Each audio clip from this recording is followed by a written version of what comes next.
Abra su Biblia en capítulo 1 del Evangelio de San Juan. Hace un par de semanas yo le enseñé a usted una palabra en hebreo que dice Hesed.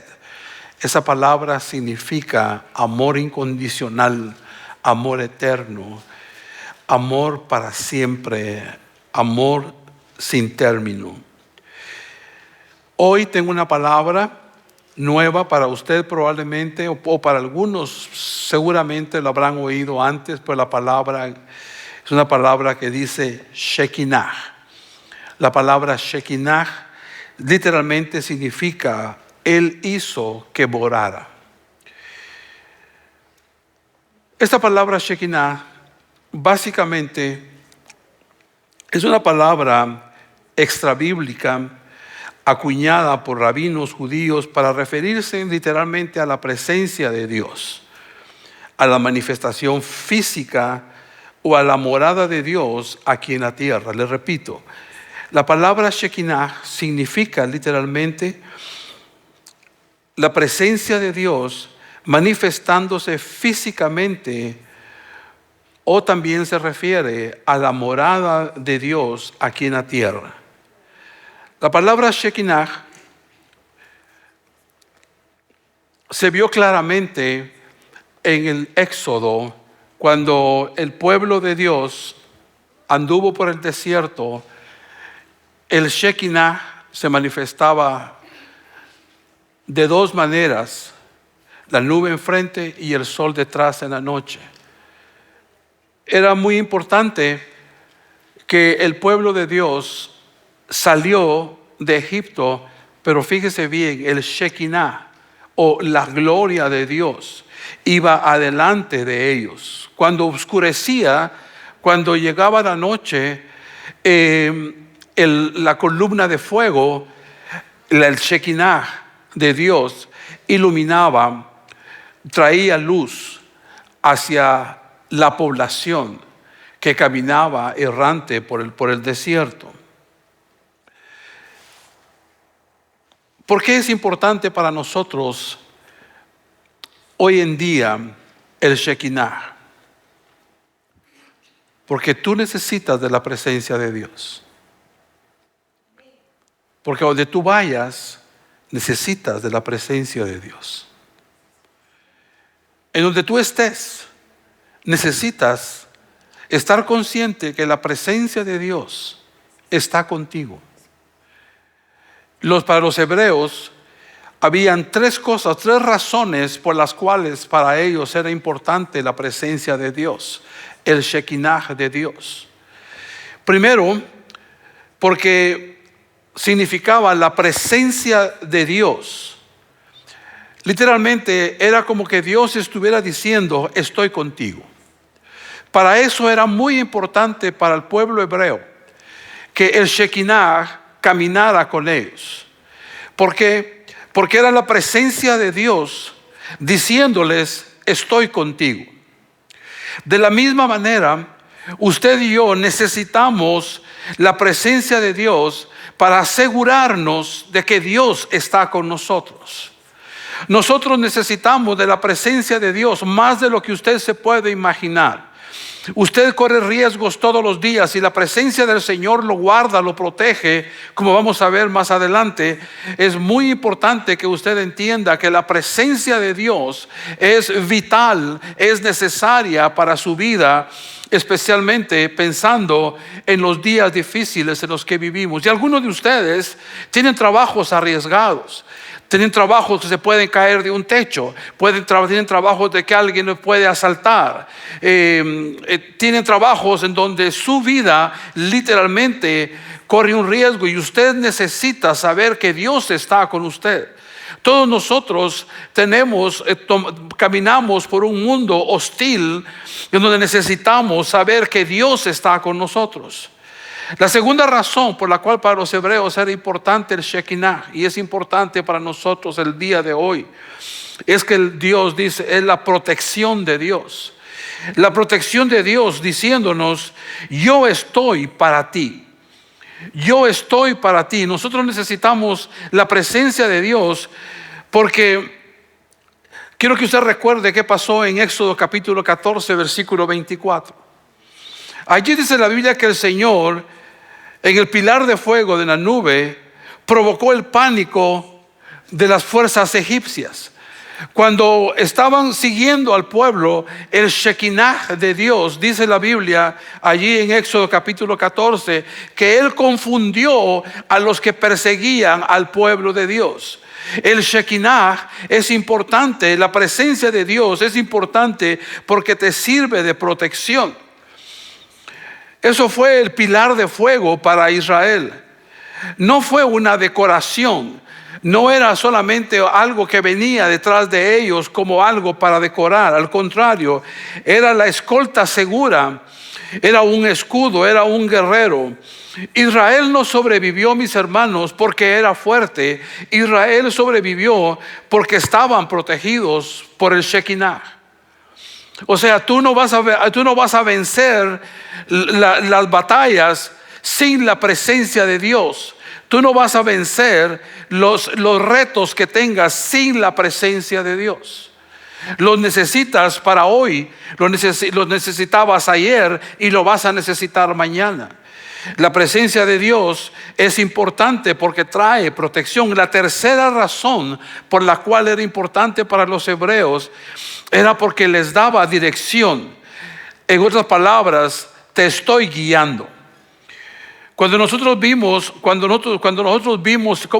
vemos en la Escritura cómo se mueve el fuego de Dios, dándole dirección al pueblo de Dios, nosotros lo podemos comparar. Nosotros necesitamos la presencia de Dios para que Él nos guíe, para que sepamos a dónde ir, cómo ir y por qué ir.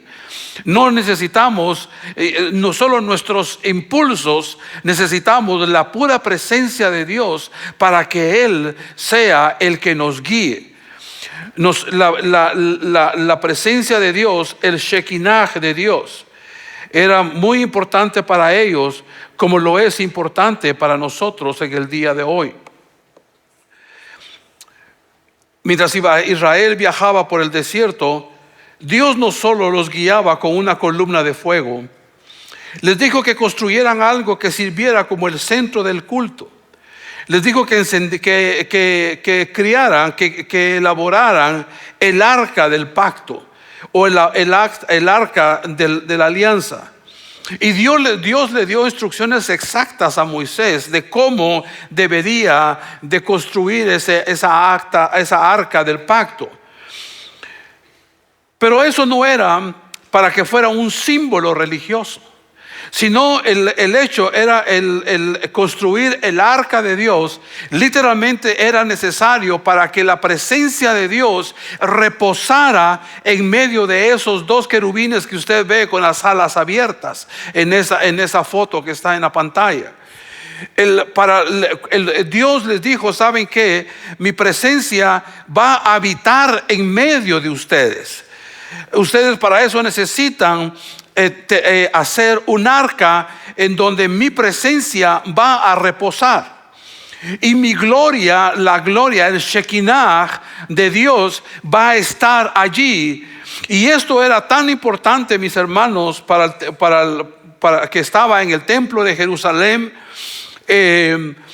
Y eso se colocaba en un lugar que le llamaban el lugar santísimo. Recuerde que era el lugar santísimo, el lugar santo y en los atrios. Aquí en el lugar santísimo era donde reposaba esa arca y ahí estaba la presencia de Dios. Al lugar santísimo solo podía entrar un sacerdote por año, y tenía que entrar puro, tenía que entrar inmaculado, tenía que entrar sin pecado alguno, porque si entraba con pecado o entraba impuro, literalmente en la presencia de Dios moría. Y entonces tanto que era importante rescatarlo, pero nadie podía entrar al lugar santísimo. Entonces le ataban en el tobillo una cuerda al sacerdote con unas campanas para oír que mientras él andaba todavía se oía que estaba vivo. Y cuando salía, pues obviamente todo el mundo feliz que el sacerdote había hecho su oficio como debería de ser. Pero algunos sacerdotes no pasaron el examen. Algunos sacerdotes tuvieron que ser jalados, sus cadáveres tuvieron que ser removidos a través de eso. Pero era ¿por qué? Porque el Shekinah, la presencia de Dios, no habita junto al pecado. Presta atención a lo que yo le estoy diciendo. La presencia de Dios no se mezcla con el pecado, lo revela.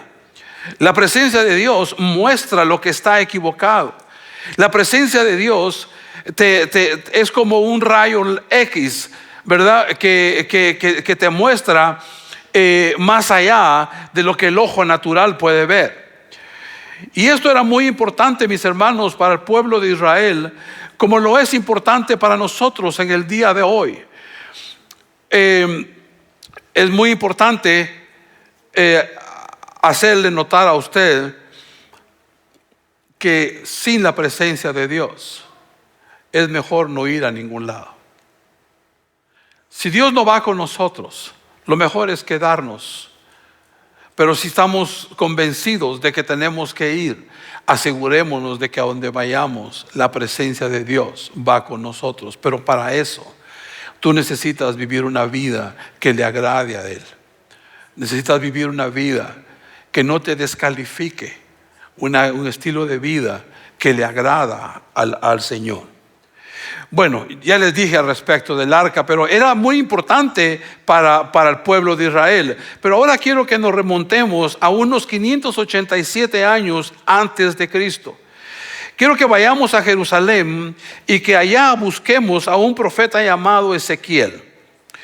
Cuando lo encontremos, encontremos eso, y voy a hablarle, vamos a ir en la Biblia, vamos a encontrar a Ezequiel y lo vamos a encontrar asustado.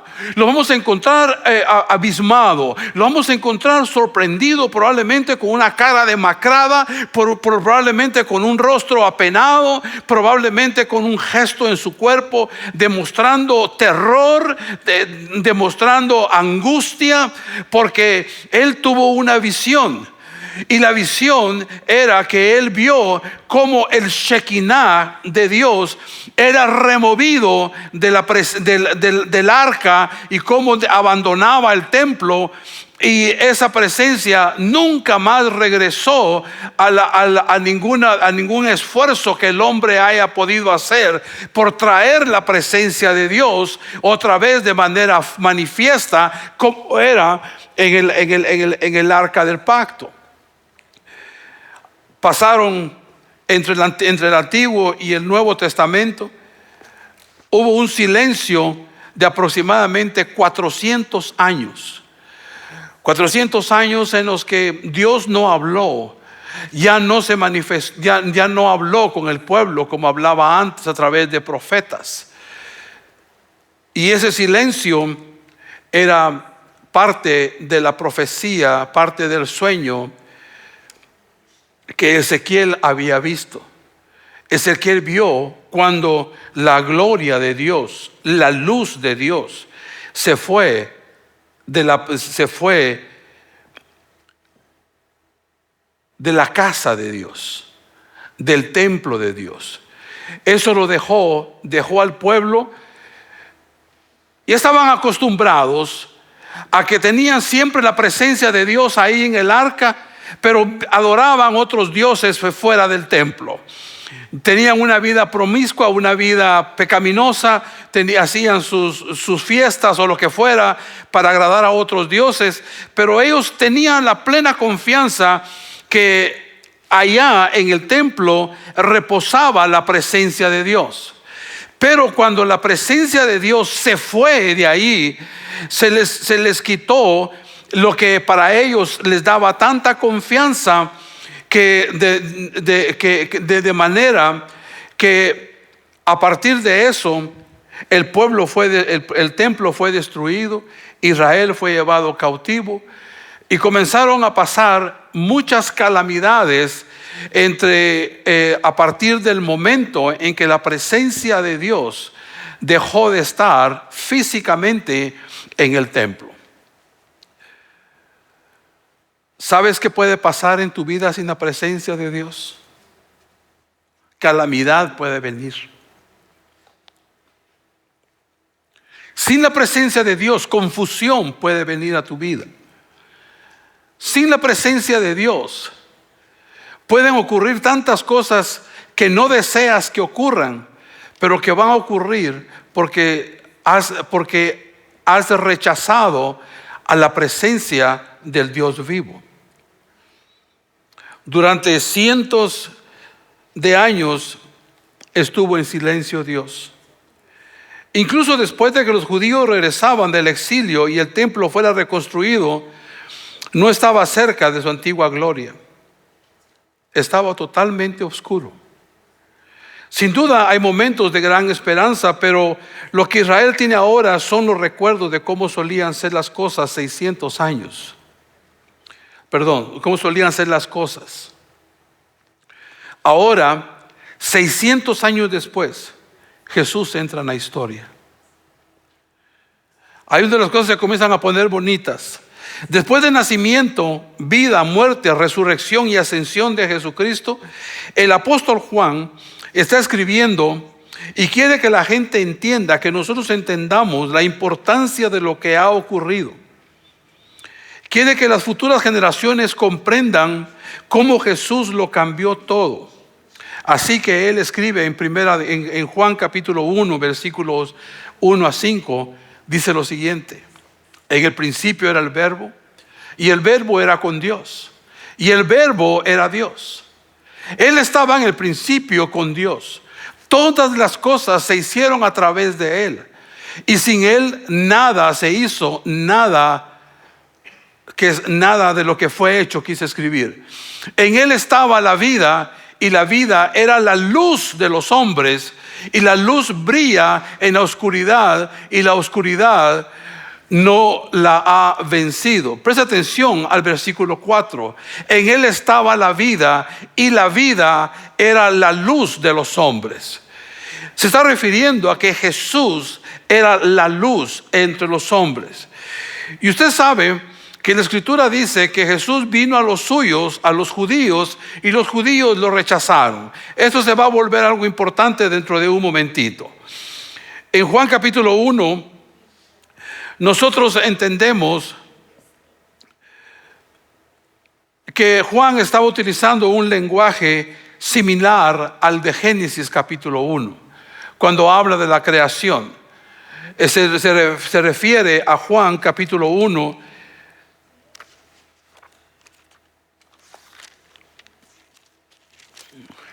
dice la Escritura en el versículo 1: en el principio era el Verbo, y el Verbo era con Dios, y el Verbo era Dios. El Verbo es un sinónimo de Jesús, es un sinónimo del Hijo de Dios. Y el Verbo era con Dios, y el Verbo era Dios. Este era en el principio con Dios, y todas las cosas por Él fueron hechas, y sin Él nada de lo que ha sido hecho fue. En Él estaba la vida, y la vida era la luz de los hombres. Eran los versículos que leímos anteriormente.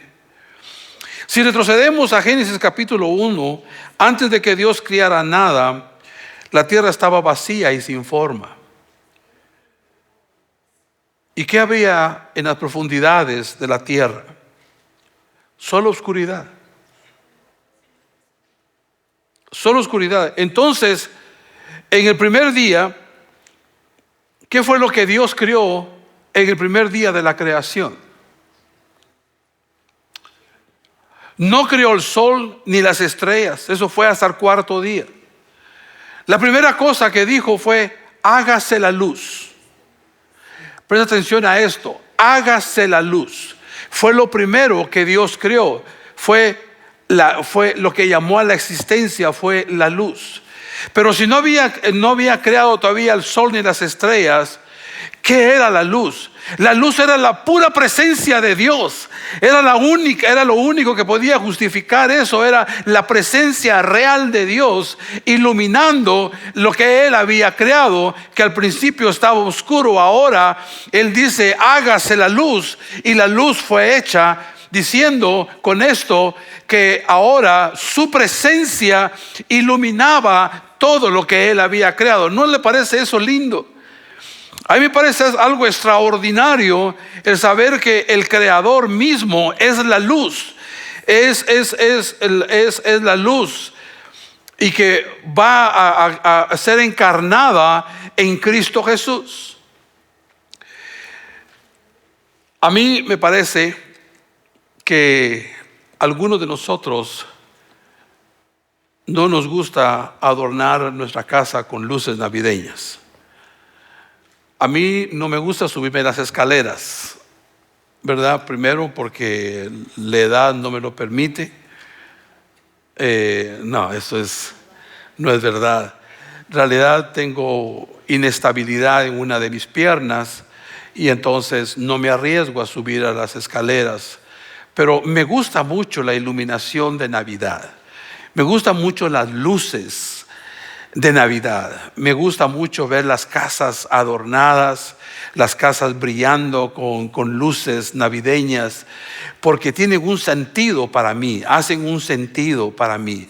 Me gusta el símbolo, me gusta lo que significa el brillo de las luces de Navidad. Me encanta. Les dije, no me gusta subirme las escaleras, y por eso siempre, o mis nietos ahora, o le pido favor a alguien que me ayude a colocarme las luces para adornar mi casa. Yo creo que algunos de ustedes son iguales. Les gusta el brillo de las luces navideñas. Yo espero que te guste el significado de ella. Yo espero que te guste el significado de las luces. ¿Por qué colocamos luces durante la época navideña? ¿Por qué gastamos dólares y dólares en series LED ahora que están más de moda? Y hacemos todo lo que hacemos para que nuestro hogar luzca como un lugar brillante, como un lugar iluminado, como un lugar que tiene luz. Esto es muy importante porque antes de que existiera el sol y la luna y las estrellas, Dios era la fuente de la luz. En el Salmo 104, versículo 2, dice: Dios se cubre de luz como de una prenda. En 1 de Timoteo, capítulo 6, versículo 16, dice: Dios habita en una luz inaccesible. En Apocalipsis capítulo 21, versículo 23 dice: en una nueva Jerusalén la gloria de Dios le da luz. La luz, mi hermano, no es primero un objeto creado. La luz es primero el resplandor de la presencia de Dios. Así que no te lo pierdas, mi hermano, no te pierdas. La luz y la presencia de Dios están inseparablemente ligadas. Lo que llamamos luz y la presencia de Dios están intrínsecamente conectadas. De alguna manera, Juan, en el capítulo 1 del Evangelio de San Juan, nos está contando la historia de Navidad. ¿A cuánto les gusta recibir regalos en Navidad? 200, 300, a todos casi les gusta recibir regalos de Navidad. Es algo muy especial, pero ¿sabe usted que ese no es el énfasis de la Navidad? El énfasis de la Navidad es que la luz vino al mundo. La luz, Jesús vino al mundo. Y cuando nosotros pensamos en eso, mis hermanos, nosotros no tenemos otra cosa más que darle gracias a Dios. Ahora, antes de llevarlos a Juan capítulo 8, déjeme explicarle. Llega un momento en que Jesús aparece en Juan capítulo 8, pero hay un evento antes de todo eso. Así que en Juan capítulo 8 se estaba celebrando la fiesta de los tabernáculos.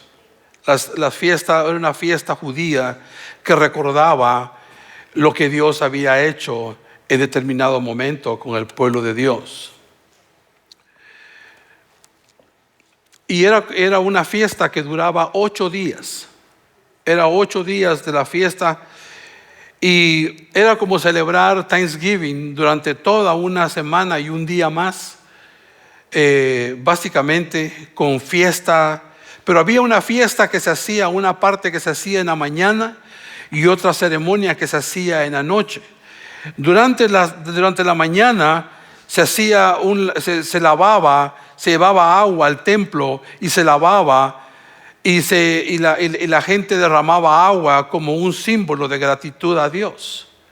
Pero en la tarde hacían otro tipo de ceremonia, pero durante esa ceremonia ya era oscuro, entonces se encendían algunos pilares enormes que medían aproximadamente 74 pies de altura y eran como unas grandes antorchas que estaban ubicadas en las esquinas del templo, en donde el pueblo celebraba.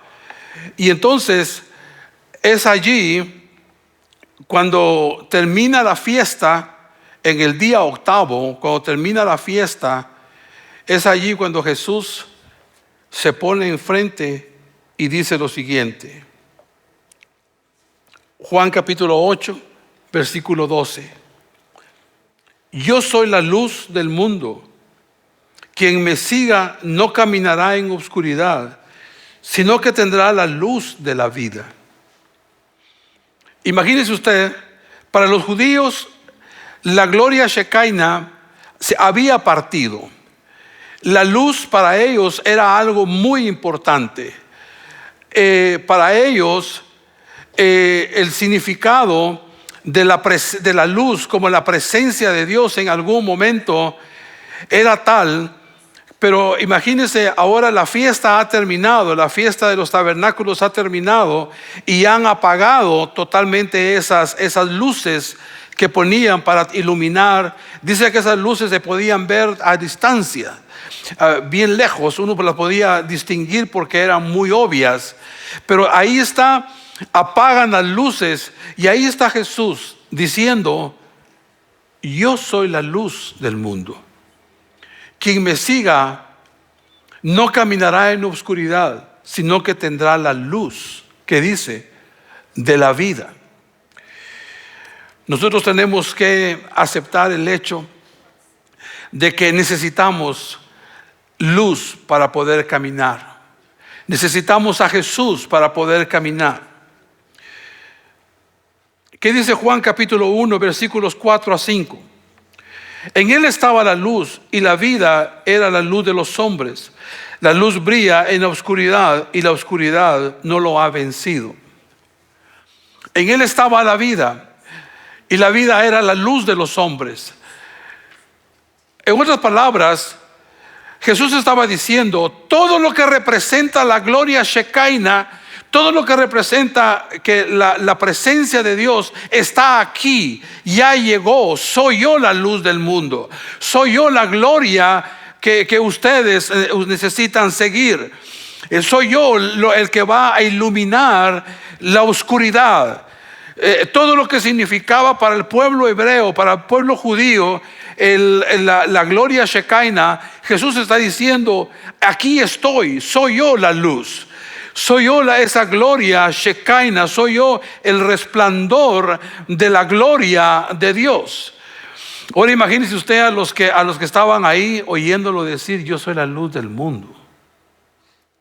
Sí. Y que entendían el concepto de lo que era la gloria Shekinah y lo que significaba la luz para ellos. Ha de haber sido un shock para ellos escuchar que un hombre, que no era cualquier hombre, era el Dios hecho carne, diciendo: yo soy la luz, yo soy el que ilumina, yo soy el que trae claridad, yo soy el que soy. Lea Juan capítulo 1, versículos 9 a 13.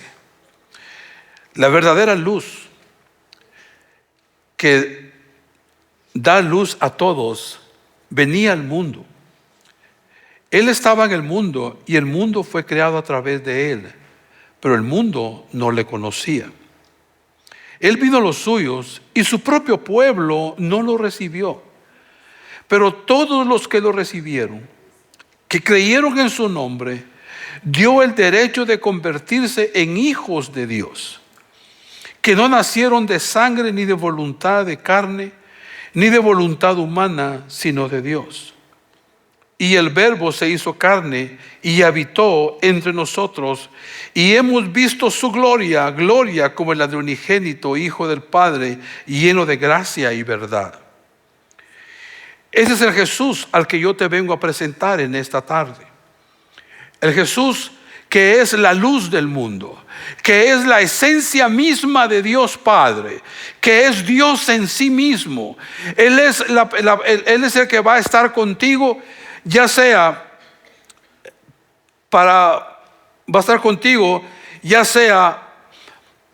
en la tribulación y en angustia, o en la felicidad y en el bienestar. Él siempre va a estar contigo. Dice la Escritura: y yo estaré con vosotros hasta el fin de este mundo.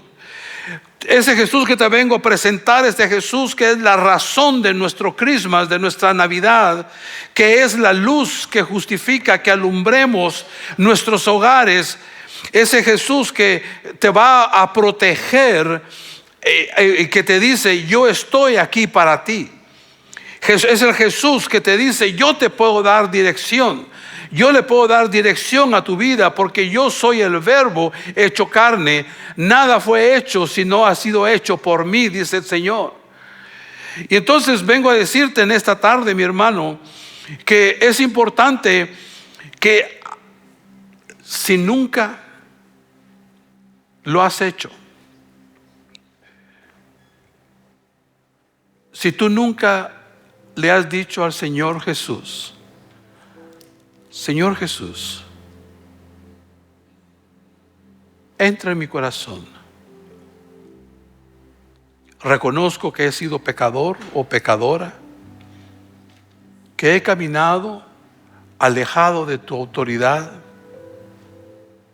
pero hoy arrepentido vengo a pedirte que entres a mi corazón, que me perdones mis pecados, y yo así quiero vivir mi vida de aquí en adelante. Si tú nunca has hecho esa oración, yo te invito a que la hagas este día. Es una tarde especial.